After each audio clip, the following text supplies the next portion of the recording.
नमस्कार दोस्तों, बालाजी स्टडी अड्डा में आपका स्वागत है। सीटेट अपर प्राइमरी कक्षा 6, 7, 8 एनसीईआरटी बेस्ड सामाजिक अध्ययन के डेली हम आपको 20 प्रश्न करा रहे हैं। इससे पहले हमने देखा था आपका पार्ट नंबर 39 जो कि आपको साइड में आई बटन में वीडियो मिल जाएगा। आज हम देखेंगे इसका पार्ट नंबर 40। तो चलिए शुरू करते हैं और ये वीडियो हम देखते हैं डेली दोपहर 3 बजे। तो लाइव आकर भी आप ये वीडियो देख सकते हैं।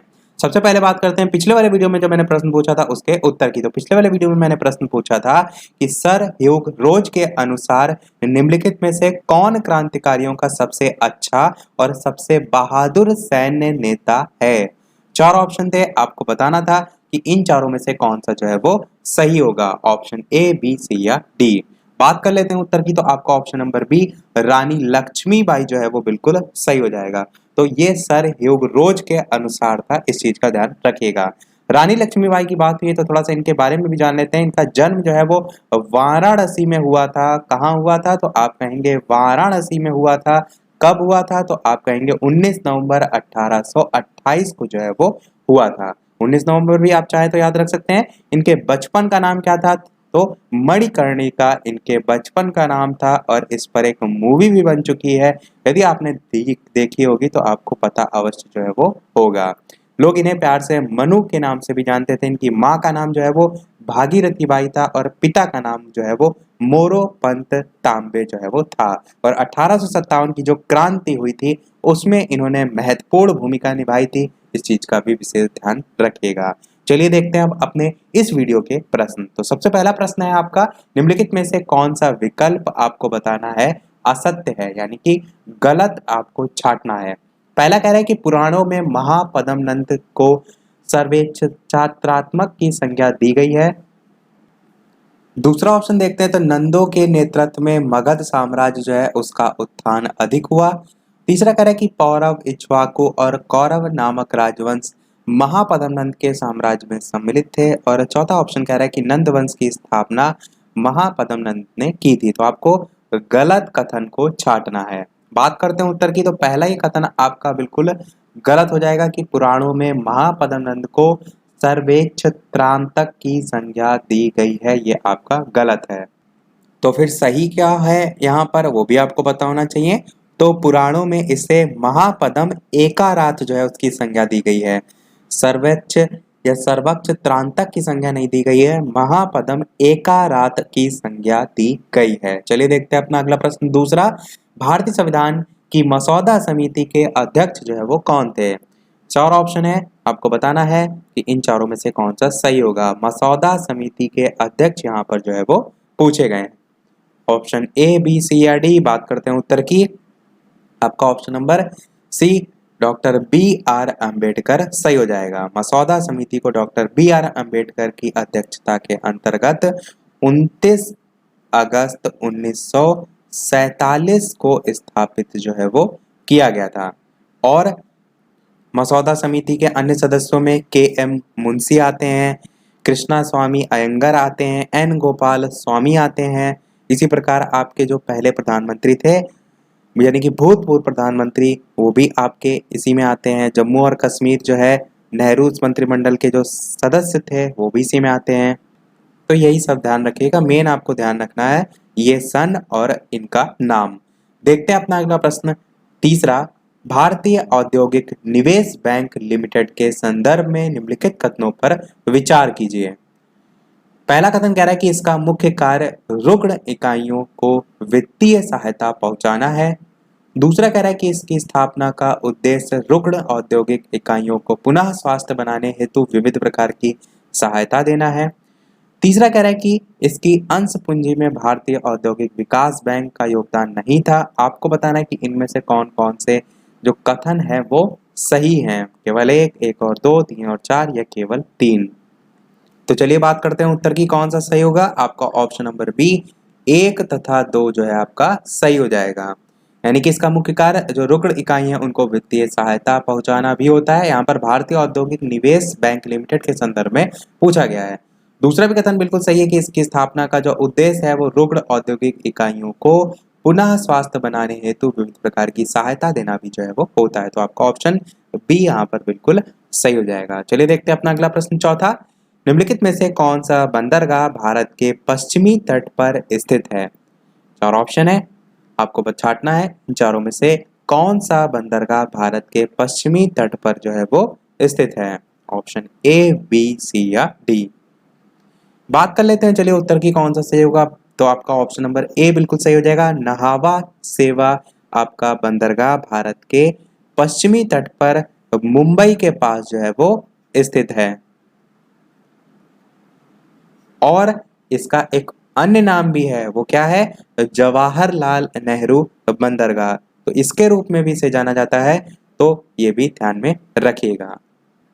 इसके अलावा ये भी ध्यान रखिएगा कि यह भारत का सबसे बड़ा कंटेनर बंदरगाह जो है वो कहलाता है। मैं यहाँ पर लिख भी देता हूँ, कंटेनर बंदरगाह ये जो है वो कहलाता है। चलिए देखते हैं अपना अगला प्रश्न पांचवा। अगला प्रश्न पांचवा है कि आवर्त सारणी में धात्विक गुण वर्ग में ऊपर से नीचे आने पर घटता है, अपरिवर्तित रहता है, बढ़ता है या इनमें से कोई नहीं। चार ऑप्शन है, आपको बताना है कौन सा सही होगा। तो चलिए बात करते हैं उत्तर की कौन सा सही होगा। आपका ऑप्शन नंबर सी, बढ़ता है, ये जो है आपका सही हो जाएगा। आवर्त सारणी जो है उसमें किसी भी समूह में ऊपर से नीचे आने पर जो धात्विक गुण होते हैं, धातुओं के गुण होते हैं, उसमें वृद्धि होती है। एकदम इसको याद करके रखिएगा। तो आपका बढ़ता है ये सही हो जाएगा।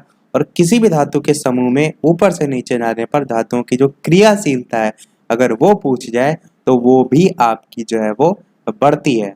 परंतु धातु की जगह आपका अधातु पूछ लिया जाए तो उसके समूह में ऊपर से नीचे जाने पर अधातुओं की जो रासायनिक क्रियाशीलता है वो घटती जाती है।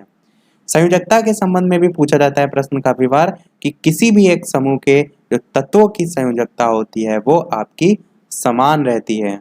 तो ऐसे अलग अलग जो है वो आधार पर पूछा जाता है। चलिए देखते हैं अपना अगला प्रश्न छठा।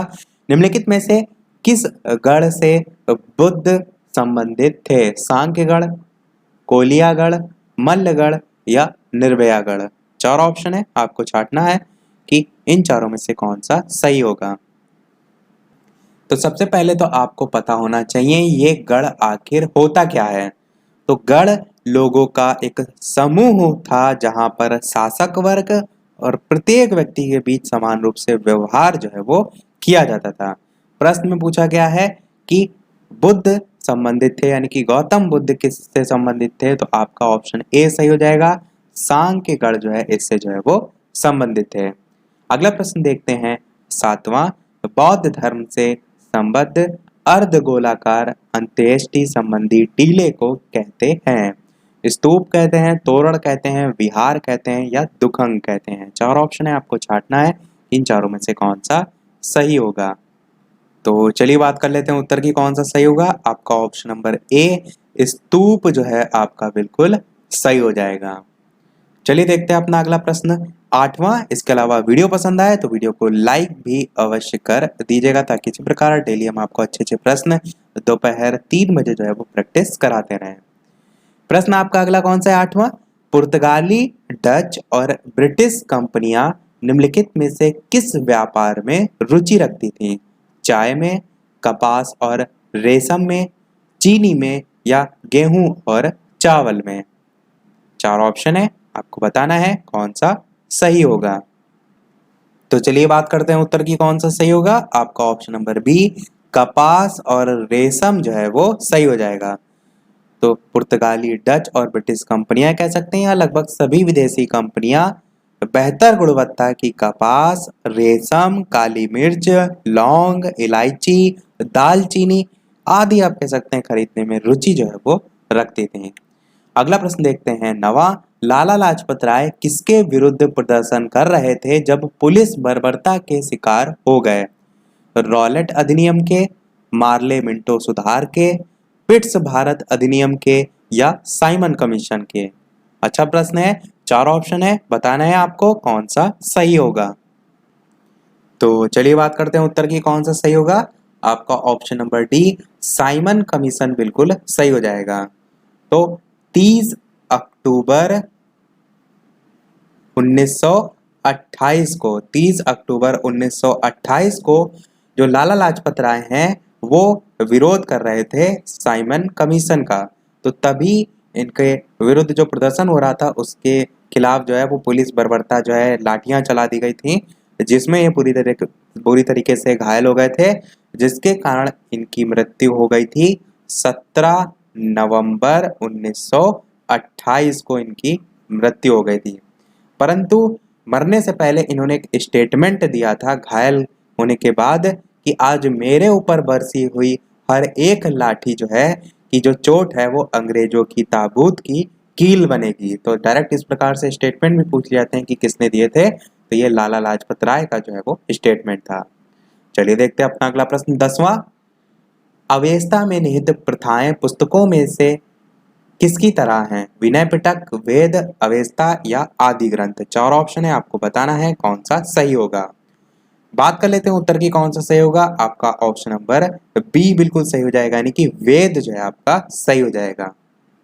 तो ध्यान रखिएगा, अवेस्ता में जोस्टर की जो बुनियादी शिक्षाएं हैं वो वेदों की शिक्षाओं के समान है। आपका ऑप्शन बी यहाँ पर सही हो जाएगा। अगला प्रश्न देखते हैं 11वां। बाउल गायकों के साथ कौन सा भारतीय प्रदेश संबद्ध है? गोवा, केरल, पश्चिम बंगाल या मेघालय। 4 ऑप्शन है, आपको बताना है कि बाउल जो गायक हैं उनके साथ कौन सा भारतीय प्रदेश संबद्ध है। तो चलिए बात करते हैं उत्तर की कौन सा सही होगा। आपका ऑप्शन नंबर सी पश्चिम बंगाल जो है आपका सही हो जाएगा। तो बाउल जो गायक है उनके साथ कौन सा भारतीय प्रदेश संबद्ध है? पश्चिम बंगाल आपका हो जाएगा। अगला प्रश्न देखते हैं 12वां। पुस्तक प्रथम भारतीय स्वतंत्रता संग्राम 1857 से 59 के लेखक कौन है? कार्ल मार्क्स हैं, सैयद अहमद खान है, R.C. मजूमदार हैं या S.N. सेन हैं। 4 ऑप्शन है, आपको छांटना है कौन सा सही होगा। बात करते हैं उत्तर की। आपका पहला ऑप्शन बिल्कुल सही हो जाएगा। तो कार्ल मार्क्स की ये पुस्तक है प्रथम भारतीय स्वतंत्रता संग्राम 1857 से 1859। और ये जो पुस्तक थी इसमें अंग्रेजों के खिलाफ जो सिपाही हैं उनके विद्रोह का वर्णन जो है वो किया गया है। देखते हैं अपना अगला प्रश्न 13। निम्नलिखित में से कौन सा आंध्र प्रदेश का एक शास्त्रीय नृत्य है? कथकली है, भरतनाट्यम है, उड़ीसी है या कुचिपुड़ी है। आपको बताना है आंध्र प्रदेश का कौन सा शास्त्रीय नृत्य इनमें से सही होगा। इसको आप एक ट्रिक से भी याद कर सकते हैं। कोई व्यक्ति यदि अंधा है, उसको नहीं दिखाई दे रहा है, तो वो पूड़ी कैसी खाएगा? कच्ची पूड़ी खाएगा, क्योंकि उसको दिखाई नहीं दे रहा है। तो उसी से आप याद रख सकते हैं कुचिपुड़ी आपका यहाँ पर सही हो जाएगा। आंध्र प्रदेश का शास्त्रीय नृत्य। देखते हैं अपना अगला प्रश्न 14। गौतम बुद्ध के उपदेशों के अनुसार हमारे कार्यों के परिणाम को निम्नलिखित में से किस रूप में जाना जाता है? दुष्कर्म, दुख, कर्म या खुशी। 4 ऑप्शन है, आपको छांटना है कौन सा सही होगा। Option ABCD। बात करते हैं उत्तर की। आपका ऑप्शन नंबर सी कर्म जो है वो सही हो जाएगा। तो जो गौतम बुद्ध थे उन्होंने प्रत्येक व्यक्ति को दया करना और किसी भी जीवित प्राणी जो है उसको नुकसान नहीं पहुंचाना सिखाया था। उनका मानना यह था कि हमारे जो कार्य होते हैं, कर्म जो होते हैं, उनका परिणाम कह सकते हैं जो भी हम कुछ करते हैं उस पर दिखाई देता है। तो ये अच्छा हो या बुरा, जीवन और मृत्यु दोनों को ही जो है वो प्रभावित करता है। तो कर्म आपका सही हो जाएगा। देखते हैं अपना अगला प्रश्न 15। बंगला फिल्म जिसका नाम है पाथेर पांचाली, इसका निर्देशन किसने किया था? सत्यजीत राय ने, श्याम बेनेगल ने, गोविंद निहलानी ने या मृणाल सेन ने। 4 ऑप्शन है, बताना है आपको कौन सा सही होगा। बात कर लेते हैं उत्तर की। तो चलिए बात कर लेते हैं उत्तर की कौन सा सही होगा। आपका ऑप्शन नंबर ए सत्यजीत राय जो है वो सही हो जाएगा। तो निर्देशक सत्यजीत राय थे। कहानीकार आपके विभूति भूषण बंदोपाध्याय थे। तो ये दोनों के नाम ध्यान में रखिएगा। कहानीकार थे विभूति भूषण बंदोपाध्याय। अगला प्रश्न देखते हैं 16। निम्नलिखित में से कौन जल विज्ञान की एक अन्य शाखा है? भूकंप विज्ञान, भूविज्ञान, समुद्र विज्ञान या हिमनद विज्ञान। आपको बताना है कौन जल विज्ञान की एक अन्य शाखा है। बात करें उत्तर की तो आपका ऑप्शन नंबर सी बिल्कुल सही हो जाएगा। समुद्र विज्ञान जो है वो ज्वार, लहरों और समुद्र तल का अध्ययन इसके अंतर्गत आता है। ये आपकी जो जल विज्ञान है उसकी एक अन्य शाखा में जो है वो आ जाएगा।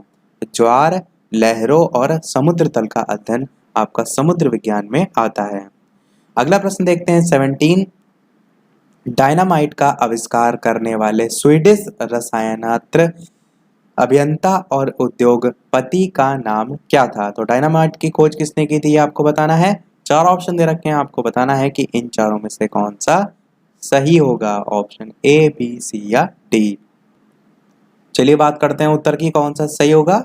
आपका option number A, Alfred Bernard Nobel जो है वो सही हो जाएगा।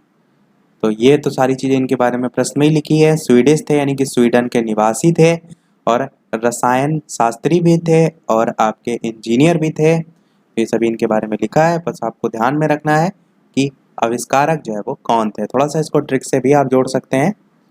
जैसे कि आप देखते हैं यहाँ पर डायनामाइट में क्या लिखा है, डायन लिखा है। डायन आप जानते हैं भूत प्रेत चुड़ैल।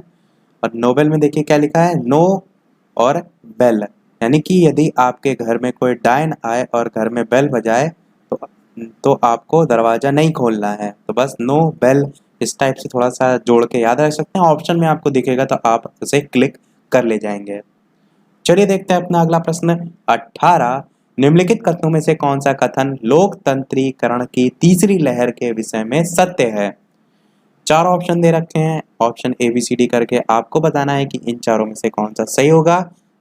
आप चारों कथन यहाँ पर पढ़ सकते हैं, वीडियो को पॉज करके भी पढ़ सकते हैं, और आपको बताना है कौन सा सही होगा।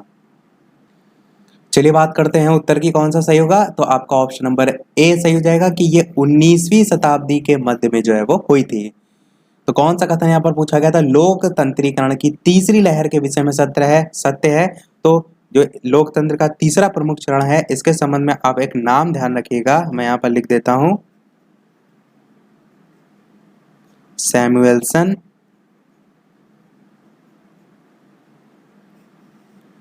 P Huntington. तो इनके द्वारा जो है ये प्रतिपादित जो है वो किया गया था। सैमुएल्सन पी हटिंगटन, इनके द्वारा जो ये आपका तीसरा यहाँ पर जो चरण प्रमुख बताया गया है इतिहास में लोकतंत्र का, इनके द्वारा जो है वो प्रतिपादित किया गया था। चलिए देख लेते हैं अपना अगला और इस वीडियो का लास्ट प्रश्न। और इस प्रश्न के बाद हम एक प्रश्न आपसे भी पूछेंगे। और इसके अलावा वीडियो अभी तक आपने लाइक ना किया हो, थोड़ा भी वीडियो आपको पसंद आया हो तो वीडियो को लाइक अवश्य कर दीजिएगा, ताकि मुझे भी मोटिवेशन मिलता रहे, मैं आपके लिए इसी प्रकार अच्छे अच्छे प्रश्न जो है वो लेकर आता रहूं। और इसके साथ साथ चैनल पर नए आए हो तो सब्सक्राइब भी अवश्य कीजिएगा, बेल आइकन भी प्रेस कर लीजिएगा, ताकि आगे भी अच्छे अच्छे प्रैक्टिस करने के लिए आपको प्रश्न मिलते रहें। और टेलीग्राम चैनल से यदि आप नहीं ऐड हैं तो डिस्क्रिप्शन में भी आपको लिंक मिल जाएगी, वहां से आप ऐड हो सकते हैं, सर्च करके भी ऐड हो सकते हैं। और जो लोग ये सोचते हैं टेलीग्राम में नंबर वाला कुछ रहता है, तो मैं उनको बता दूं, नंबर वहां पर किसी का किसी को शो नहीं करता है, तो उसको लेकर टेंशन बिल्कुल भी ना लीजिएगा। चलिए देख लेते हैं अपना प्रश्न 19। गणना में सहायक गणितीय साधन के रूप में लघु गणक की संकल्पना निम्नलिखित में से किसने जो है वो की? जूस्टबर्गी, जॉन नेपियर, टाइन चेन या आर्किमिडीज। इस प्रकार से 4 ऑप्शन है, आपको बताना है इन चारों में से कौन सा सही होगा। तो चलिए बात कर लेते हैं उत्तर की। आपका option number B, John Napier जो है वो सही हो जाएगा। तो गणना में सहायक गणितीय साधन के रूप में लघु गणक की संकल्पना जॉन नेपियर जो है इन्होंने जो है वो दी थी।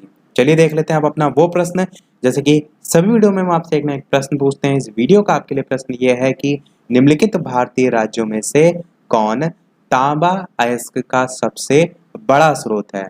Bihar option number A, Jharkhand option number B, Rajasthan option number C, Orissa option number D. तो option A B C D या नाम टाइप करके अपना उत्तर वीडियो के मेन कमेंट में टाइप करके अवश्य बताइएगा। आंसर हम देखेंगे इसका नेक्स्ट पार्ट में, यानी कि जो कल दोपहर 3 बजे जो है वो देखेंगे। तो सभी लोग लाइव आ जाइएगा।